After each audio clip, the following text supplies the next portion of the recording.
I want to ask the big obvious question, why should churches care about social media? Shouldn't we just be in our own closet instead of trying to use social media in evangelism and ministry? The golden hour, hey, anyway you slice it, Tennessee is a mission field. The golden hour, hey, everyone's invited, we making changes and that's for real. The golden hour, let's go. Welcome to the Tennessee Golden Hour. I'm Beth Moore. And I'm Matt Tullis. Matt, I'm so excited today. We have our resident Gen Zer at the TVMB that's going to be with us talking about all things social media. That is exciting. So yeah. I get to meet a Gen Zer. Yeah, you do. An authentic Gen Zer. Actually, I do know Samantha because she's constantly coaching me. Yes. That's good. Yes. Bless her. She has to take care of all of us non-Gen Zers and make sure that we know what to do on social media. How many accounts are we using these days? Oh, great question. I think in total I'm in charge of 9 or 10 because I have all the Tennessee Baptist ones, the Baptist Reflector, and Brother Rayleigh that I'm on. I want to ask the big obvious question, why should churches care about social media? Shouldn't we just be in our own closet instead of trying to use social media in evangelism and ministry? I mean, isn't that the process? Isn't this an unbiblical thing that we're doing now? Well, that is a great question. Social media is one of those unavoidable things now with the way technology is advanced and just the world and the generations have advanced, especially churches that are really wanting to connect with younger generations. It's important to be on social media because that's where they spend the majority of their time. But research tells us that 7 out of 10 adults in the United States use social media. They average about 2.5 hours online every day. And so even if you're not having someone, enter the doors of your church, they can find you on social media and find your website and get connected with you that way. 2.5 hours a day we spend on social media. And that's not just Gen Zers, as everyone might think. That's everyone. That is the average for adults. The average for Gen Z is 4 to 6 hours. Okay. So what are Gen Zers doing on social media? What platform are they using? Well, it varies. Majority of them are they're on Instagram. So if we kind of look at the social demographic breakout of Instagram specifically, that 18 to 24 age makes up 30% of Instagram's platform, and the 25 to 34 makes up another 30% of the platform. So that's 60% of Instagram right there is anywhere from 18 to 34 years old. So if churches want to use social media, Sam, I mean, there's, like you say, there's Instagram, there's Facebook, there's a million different things out there, it feels like, that they can use. What is the best platform to maybe start out with? I always suggest churches to start on Facebook because Facebook is one of the easiest to learn. The algorithm is the simplest on Facebook. It is really made for that interpersonal connection. So it's very easy to, you don't always have to have a video or a photo to go on Facebook. You can just put text out there. You can put links to your website out there, and it's very interactive. With Facebook, you can also make groups for people that already attend your church so that they can talk to one another. You can make groups for new members to your church so that they can interact with one another online, and just constant kind of connection when you're not in the actual church building. So Facebook's definitely the one I always recommend with. Also, just because the majority of adults are on Facebook. And so the majority of your church congregation is likely to already be on Facebook. And so you can connect with who you already have first and then expand later to other platforms that would reach people that you don't already have. So let's talk about that great Hebrew word algorithm. What does it mean and why should I care? So the algorithm is, honestly, the best way to describe it is complicated. One thing we always say is the algorithm is made to show you more of the content that you are already likely to interact with. There are different algorithms for every single social media platform. So what I see on Facebook is not necessarily what I'm going to see on Instagram or Twitter or TikTok. I mean, just speaking from personal experience, my Facebook shows me a lot of TB&B stuff and a lot of my grandparents and my aunts and uncles because they're on Facebook a lot and I interact with their content a lot. Whereas Instagram shows me a lot of dog videos because my husband and I send dog videos back and forth all day just to kind of make each other laugh. And, my TikTok is a lot of podcast clips and different things that are not the same as what I see on other platforms because of the way that I interact with them. It's one of those just big words that kind of encompasses everything that social media really is nowadays. And so it's hard to explain, but essentially the people who already like your page, you're a part of their algorithm. So they are more likely to see your content than someone who doesn't like your page. But someone that likes something similar to you is also likely to see your content because the algorithm will recognize that you're two similar concepts in its mind. And so, my Facebook that shows me TBMB stuff is also showing me Baptist churches in Tennessee because it knows that those are like concepts. And it's trying to get me to like and follow more things similar to what it already thinks that I like. So if I'm a pastor of a church and I'm really wanting to increase my visibility on social media, what are some things that I could tell my congregation to do to increase our influence? I actually recently, I had a meeting with an association in Tennessee. They wanted to know more about growing their presence on social media. And a woman was telling me that when she is at the church on Sundays, she always tells people, I know you just listened to the sermon, go home, watch it again on Facebook because it'll boost it in the algorithm. And so we got to have a really good conversation about that because she's absolutely right. The more something is watched, the more likely it is that Facebook's going to show it to other people. But you don't have to rewatch the entire sermon if you don't want to. Facebook counts as a full view of a video after a minute and a half. So instead of rewatching a 36-minute sermon, you can watch the first minute and a half and it'll boost it in the algorithm as a full view. So if I'm trying to make sure that people in my church or my community know about an event at my church, is there a certain time that's better to post something on Facebook? It varies. So this is another one of those things that kind of falls within the algorithm because there are better posting times than others based on when your constituency, as I like to call it, interacts with your content. So for us, I post almost consistently between 7 and 7:30 every morning when we post content. And then if we have a secondary thing that comes up, I normally post between 11 and 2:30, depending on the day, because certain days our content is better seen at 7:15 and other days it's better seen at 11:45. So Tennessee Baptists are up early and then check out Facebook during their lunch break, maybe. Absolutely. Okay. Absolutely.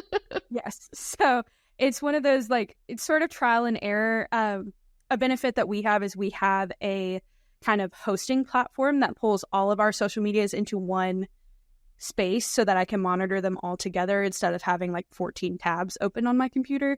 And it will tell me as I'm scheduling posts in advance, it'll tell me hey, the optimal time to post this is 7:15 or 11:30 or 6:45. So that's a benefit that we have. Facebook will do that for you in the Meta Business Suite. It has recently developed that where it'll tell you hey, you get more interaction in the morning or you get more interaction in the afternoon. So Facebook can help you do that if you're using that schedule ahead business suite feature. Okay. So with all this social media stuff going on, all these different channels, that means my website is totally irrelevant, correct? No, not at all. You want to use social media to drive back to your website. Okay, yeah. Yes. So there are a lot of things that you may not necessarily put on social media because you have limited character count, or you can only use up to 30 seconds of video. You can only use up to 10 photos. Whereas on your website, you can post as many photos as you want. You can use as many words as you want. And so you always want to be using your social media as a call to action, driving back to your website so that there's more information there. 80% of potential churchgoers will go to your website before they ever darken your doorstep. Wow. You do not want to leave your website out for sure. And I know that especially rings true for Gen Z. When I first moved to Nashville and I was looking for churches, I went on a ton of their social medias. I went on their websites. I was looking for statements of faith. I was looking for clips of pastoral teaching to determine, did I feel like this church was theologically aligned with where I was, or they were going to lead me in a better direction than where I was. Not only that, did they have service times that fit my needs? Did they have activities that fit my needs? Did they have culture that I wanted? And all of that, I could tell more from a website at first than just kind of going and seeing what would happen. So it's one of those, like, when people go church shopping nowadays, they start on their website. So never neglect your website. It's very important. It's good to know. So we've talked a lot about Facebook, but there are some other platforms. Do you use different platforms for different things? I've gone back and forth, to be honest, as far as the TB&B stuff goes, but Facebook especially is really link and photo driven. And so the more that you're posting something that has a link to your website, or that has photos of events or just graphics of what's coming up, Facebook will boost that. Whereas on Instagram, because TikTok got so popular so quickly, Instagram is really trying to move toward that short form vertical video content that is, less than 60 seconds. It's quick, it's in your face, catches your attention. So there are a lot of times, especially when we're posting like updating news stories, that on Facebook and on Twitter, I'll post like a quick 10-word, like, breaking news from the Baptist Reflector with the link so people can go to the website. Whereas on Instagram, because you can't put links on Instagram, I'll actually make like a engaging video that's like, hey, we have breaking news. If you want to get more on this story, go to our website. The link's in our bio. Because you can't put links in Instagram captions, and it's unlikely that someone will like copy and paste it out of your Instagram caption. So it's easier to put it in your bio, the information on your like homepage of your Instagram. Okay. Yeah. I remember we had like a staff training, and we were talking about social media posting, and you gave us some tips and tricks on even how to hold our camera. I know I don't know always like what to do with which way it should be. So tell us that. How should pastors, staff that love to post on their social media hold their camera? Yes. Okay. You want vertical content. You want it up and down. Don't do this. This is okay. You want it vertical, because when you're posting a video to Instagram, if you have filmed it horizontally, it will add black space above and below it. And so then when someone clicks on your video, it's like small video and a lot of black space. Whereas you film it this way, it'll resize it so that you fill the whole screen. And preferably use the back camera. The front camera has made a lot of progress in recent years, but the back camera is still much better. So just use your back camera. So by front camera, you mean like selfie. Don't do it selfie. Gotcha. I don't suggest the selfie because, you want that high definition video that makes you look beautiful and, makes your hair look nice and all the things. And the front camera has a lot more tendency to be blurry, to not catch things as quickly, not be quite as high definition. So the back camera is much better for that. Okay. What's the difference between Reels and your Facebook feed? Great question. So Reels is Facebook's attempt to be TikTok. So your Facebook feed will show you videos that are that longer horizontal format, and will show you the typical post in your feed, like your grandmother talking about her pot pie or your church talking about their upcoming services. The Reels tab is going to show you more vertical video content, a lot of content creators who are on Instagram and on TikTok and even Snapchat sometimes, because those are all vertical format based, will also post to Facebook in an attempt to reach an audience on Facebook as well.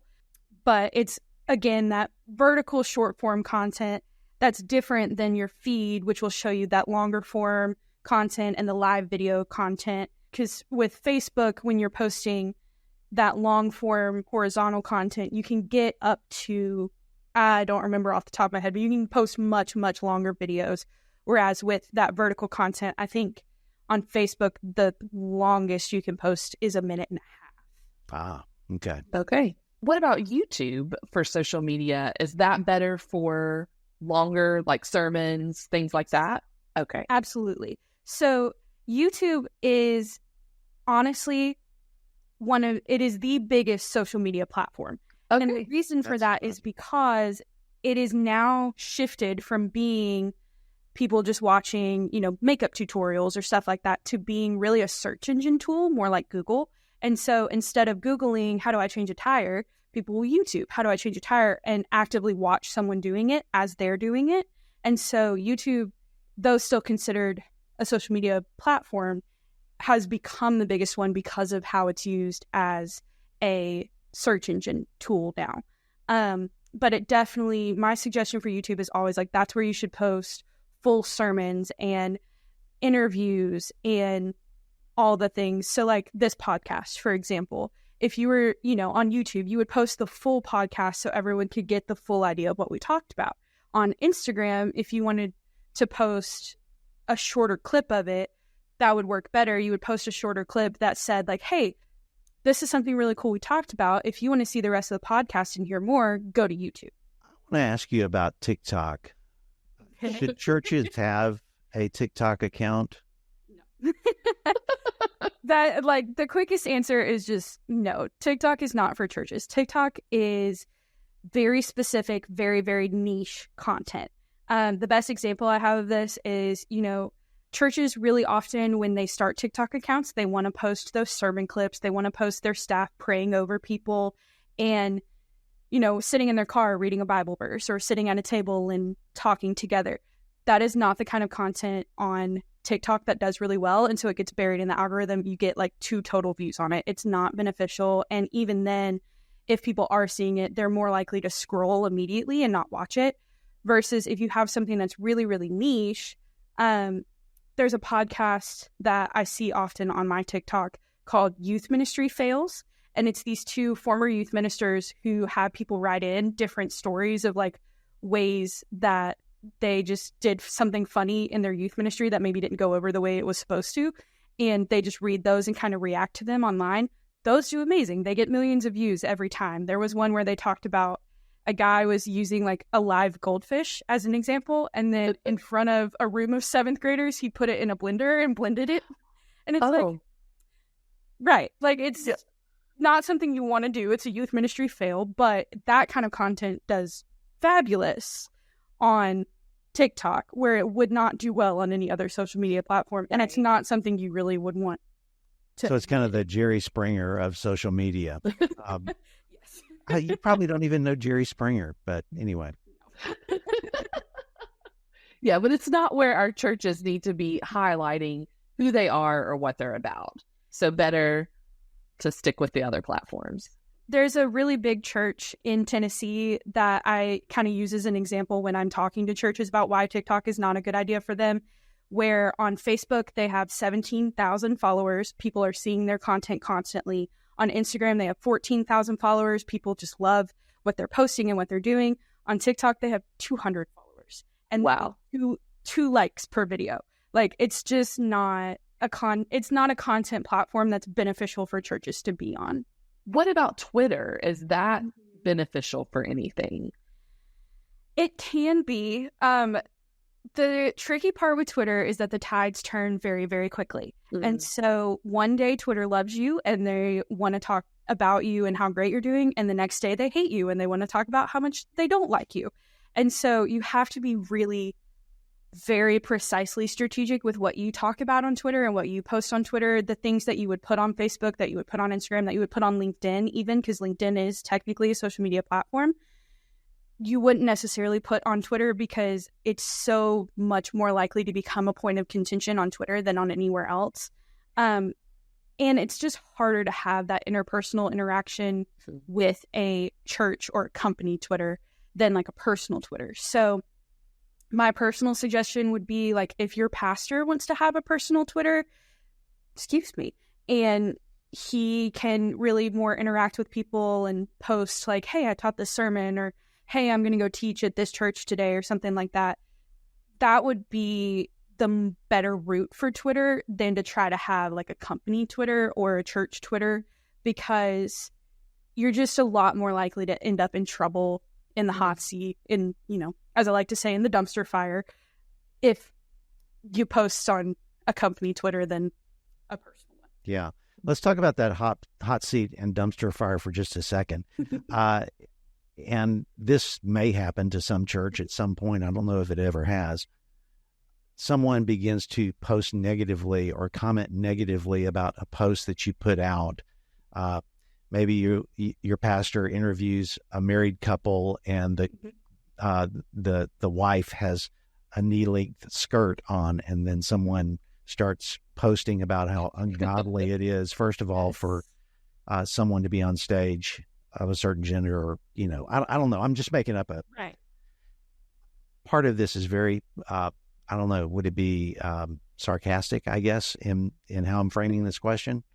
Because we're constantly open to criticism no matter what we do. Should a church just ignore this, or should they engage more? I guess it goes from situation to situation, but give us some wisdom on that. Oh, dear Gen Zer. It is very situation dependent, and even more specific, it's dependent on who is making those comments. This is one that I myself am still really learning how to navigate, just being as young as I am and being so new to kind of the corporate world, if you'll call it. This is one that I rely really heavily on my upper management, our communications director, and our marketing manager to really say, like, okay, because I am very quick to be like, oh no, someone said something negative, I need to just delete the whole thing.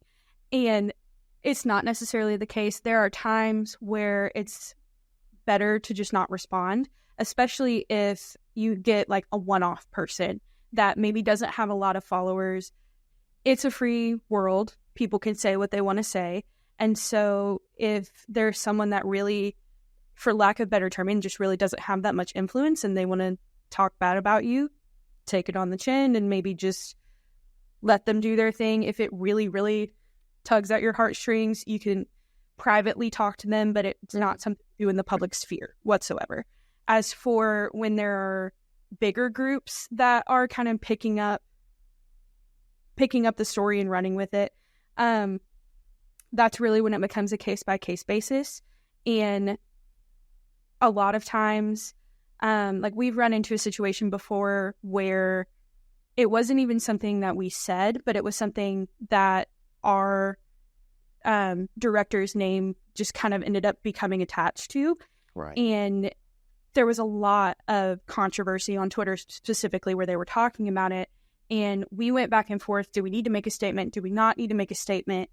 And publicly, we ended up not saying anything, but we did pass the information of the people who were the most upset online to our executive director. And he made the personal phone calls and was like, hey, I understand that you're upset about this, but I think it's maybe not being handled the best way. Can we have a personal conversation about it instead of a public one?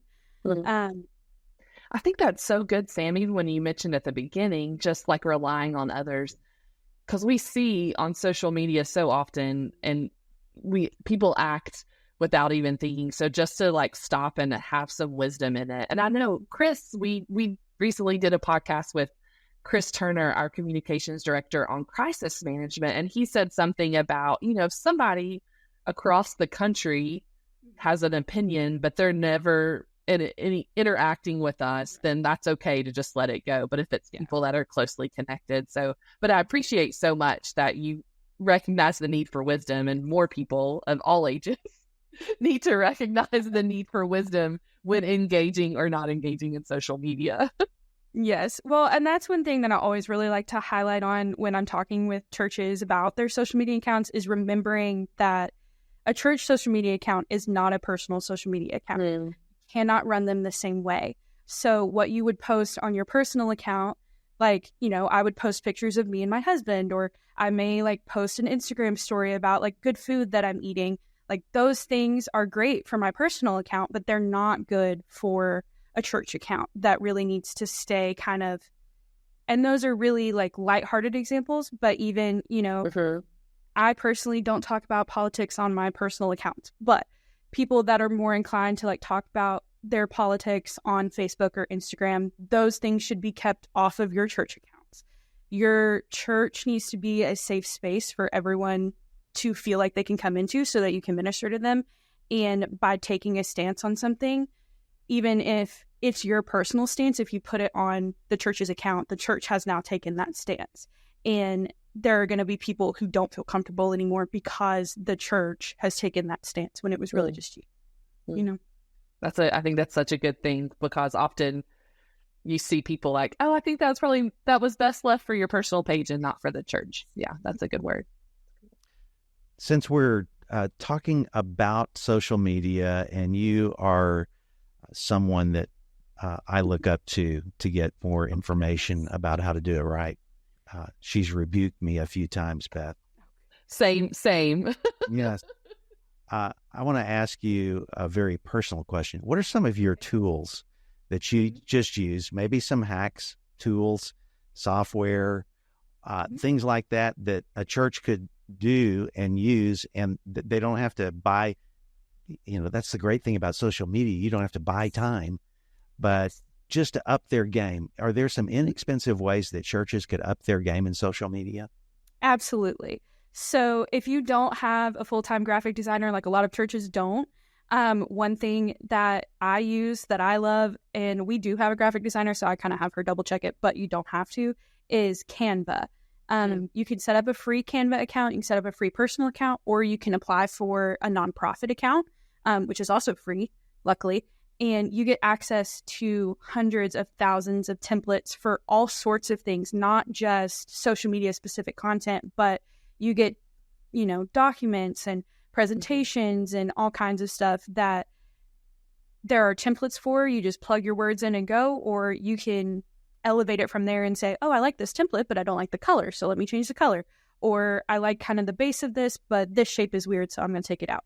Like, it is just so immersive and expansive while also being really, really intuitive. So even someone that's never used it before can pick it up really quickly.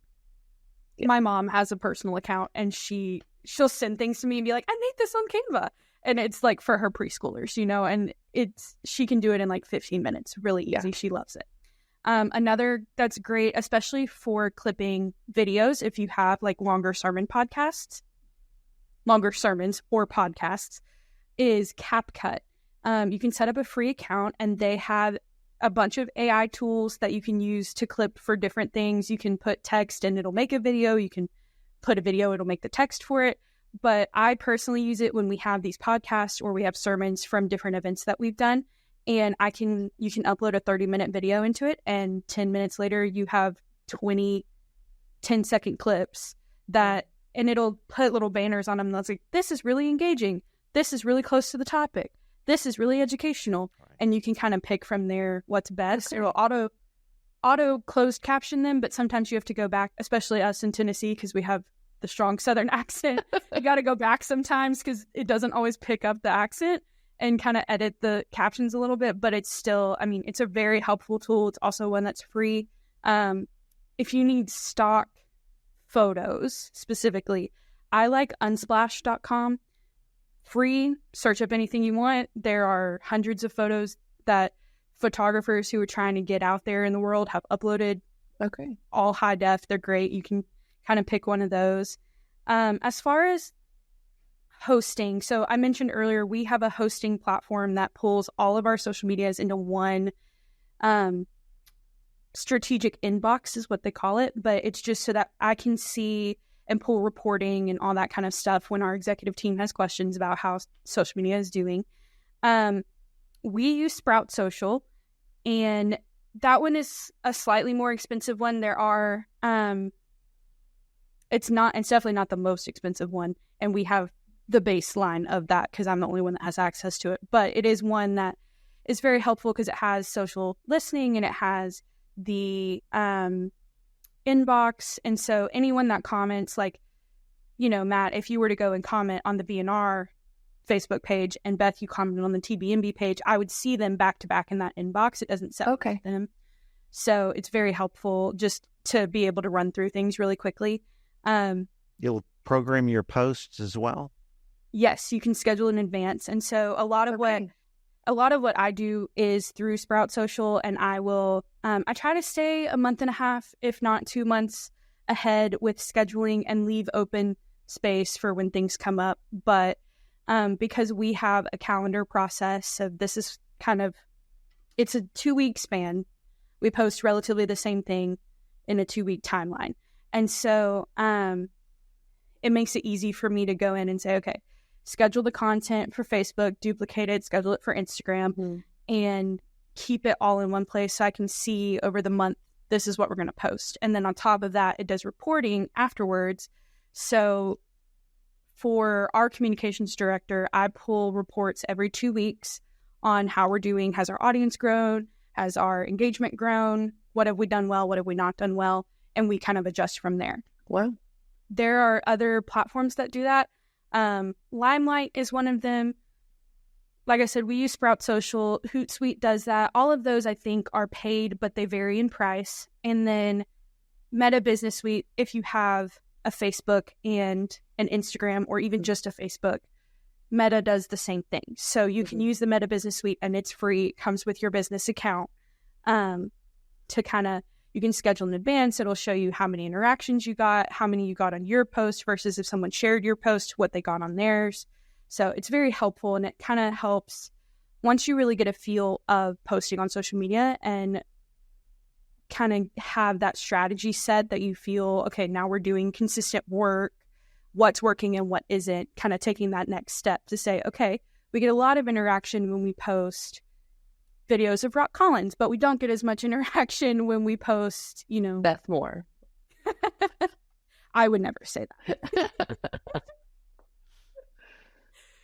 But that kind of stuff, it helps, obviously you don't want to dive headfirst immediately, because then you're just going to be overwhelmed by the numbers and really kind of feel so crushed and burnt out.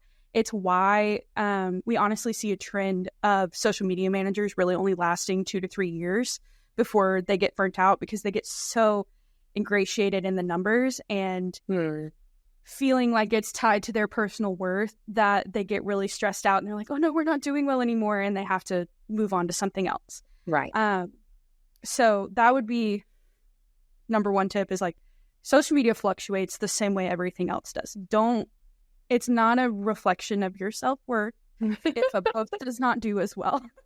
That's right. But wow. Well, it sounds like what you're saying though too, the Facebook, the Meta business, that's a great place to start because it is all free. If you don't have social media, start with Facebook and then use that, and that can help you monitor. And then if you really want to grow, you can get one of these other platforms. Absolutely. Because you'll learn the basics on Meta Suite, and then any platform that you get that's paid will just elevate what Meta's already doing. And so it's easier to, oh, well, I know what this is from Meta, so now I can continue doing it. That's right. Yeah, that's great. Well, I think I'm being commandeered onto Instagram. I have hesitated for many years, but my sons have left Facebook and moved to Instagram. Well, I think that's the story of a lot of us boomers and Gen Xers is we're seeing that. So speak to me. I've been on Instagram for a long time. I just haven't paid much attention. I probably posted a picture of my house when we bought it or something like that. Now, Instagram is pretty much image oriented, correct? Yes, but they're trying to move more into that short form video format. And so they have Reels as well. You'll have mostly image-based content, but then every now and then you'll start seeing the Reels pop up. And if you click on one, then if you just keep scrolling, you just keep getting more Reels and, more of what you've already liked and what you've already seen. So if I have a certain message that I want to share, we're going to have our fall festival, and we're inviting the community, and we've got Marth Brooks, a local country artist who's going to come. How would I use Instagram to promote that? Definitely, I would start with a graphic that is really simple. It does not have too much text on it and just says, Fall Festival of First Baptist Church. And maybe it's a photo of your church at a different fall festival, or a pumpkin, or Marth Brooks. And, special guest Marth Brooks. And then in the caption, would provide more information and say, go to our website to get the full scope of what's going on. And then if you wanted, because you would want to post about it more than once so people were more likely to see it. And that would be in the comments section for all the text? The info about it. You would put it as that first caption. Okay. And then So I shouldn't just wait and post it like the day before and hope that people show up. Yeah. No, you definitely want to start, like, typically, depending on the size of the event that you're having and how many people you want there, you can start promoting it anywhere from 6 months in advance to my, like, latest suggestion would be 2 months in advance. Okay. And even then, you know, you don't want to post about it every single day. You don't want to post about it every single week. But maybe if you start, let's say you started 4 months in advance. You post once about it 4 months in advance, once about it 3 months in advance, every other week 2 months in advance, and maybe once a week the month of, so that your people are likely to see it, but they're not so overwhelmed by it that they're like, I never want to see this thing again. Right. Yeah. Yeah. That's great. And so what do I tell my church as far as how to engage with that? Do you share that on Instagram? Yes. Okay. Mm-hmm. So with Instagram, sharing is different than with Facebook. So on Facebook, you know, you have the little share button and it'll put it on your own feed, and then you can add a caption to it if you want. You don't have to. With Instagram, the way that it gets shared is on those 24-hour only stories. Okay. Yes. So if you posted something for your church's fall festival and I was on Instagram and wanted to share it, what I would do is go to that little, like, looks like a paper airplane almost in the bottom right corner. And then I click on it. I can either send it as a direct message to one of my friends, or I can add it to my story. And when I add it to my story, it, like, puts the image on my story. It'll only be there for 24 hours, but I can add whatever caption to it I want. And when people click on that image, it takes them to your profile, to your post. And they'll I totally missed that. I thought that was just like an email message or something. No. Okay. You can send, I mean, it will let you also, like, you can send it in text, you can copy the link, but you can make that a story. Yes, absolutely. And that's really what my personal, if you're not going to DM it to someone, I would use that mostly for putting it on stories. My ignorance is really showing. It's just because, you know, I've had a Instagram since I was 13. So it's been a couple of years. Yeah, 10 years now. Yeah. I've watched it grow. Good deal. Okay.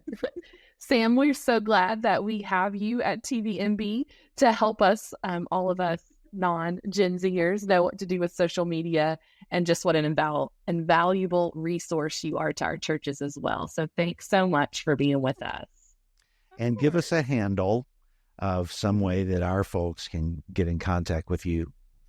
Yes, absolutely. Follow all of our Tennessee Baptist pages at TN Baptist on all platforms, or you can email me at sbligh, so BLIGH, at tnbaptist.org. That's my work email. As a Gen Zer, I am always on my phone, and my work email is connected to my phone. So if you email me, I will see it, and I will respond as soon as I can. I love to help churches figure out, one, what the best strategies for them personally are, but also talk through policies behind social media and that sort of stuff. So I have, you know, fill in the blank policies that you can build off of if you want to too. I have a lot of resources that I love to send out. So definitely email me, or you can call me at 615-371-7933. That's my work phone number. And again, it routes to my cell phone. I will almost always answer it. So feel free. Right. And on the YouTube page, if you go to this podcast on YouTube, we've got a list of links that Sam has shared with us about tools that she uses, as well as some other information in the handout. So thank you so much. Thank you, Beth, and thank you, Sam.